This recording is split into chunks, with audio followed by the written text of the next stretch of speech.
In an apartment in the Bronx. Police are now investigating this as an apparent murder-suicide, but the scene is still very active at this hour. Plus, a suspect in that chaotic chase scene in Midtown Manhattan last night. Now, dozens are facing dozens of charges. 10 people were hurt as he tried to escape from police. And tonight, a closer look at the NYPD's policy on chasing suspects. And good evening to you at 6 o'clock. I'm Liz Cho. And I'm Bill Ritter. There is shock tonight in the Soundview neighborhood of the Bronx. This after the bodies of the off-duty cop and his father were found. Those who knew them are heartbroken. The investigation into how they died and why is now a top priority. Eyewitness News reporter Safan Kim is at the scene with our lead story tonight. Safan.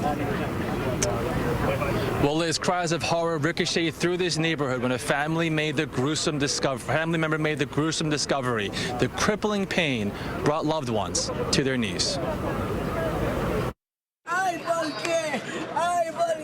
Why did you do this? It is a family member's anguish, and the question investigators are still trying to answer.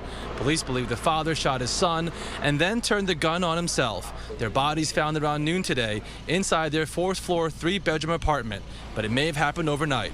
The son was an off-duty NYPD officer. The tragedy being investigated as a murder-suicide.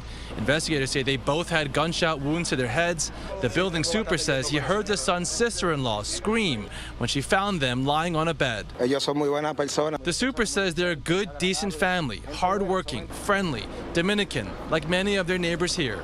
Neighbors say the father was a retired cab driver. Cops lined up down the block, paying their respects as the off-duty officer's body was removed from the home. The off-duty officer worked in Bronx narcotics and was supposed to play in a baseball game today with fellow officers.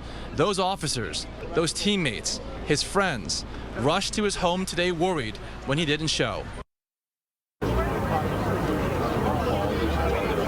Now, a gun was recovered on scene, but it's unclear if it was the off-duty officer's service weapon. Police are not identifying their names yet. There are family members at this hour currently out of the country who still need to be notified. Reporting live in the Soundview section of the Bronx, Safan Kim, Channel 7, Eyewitness News. Just so much heartbreak.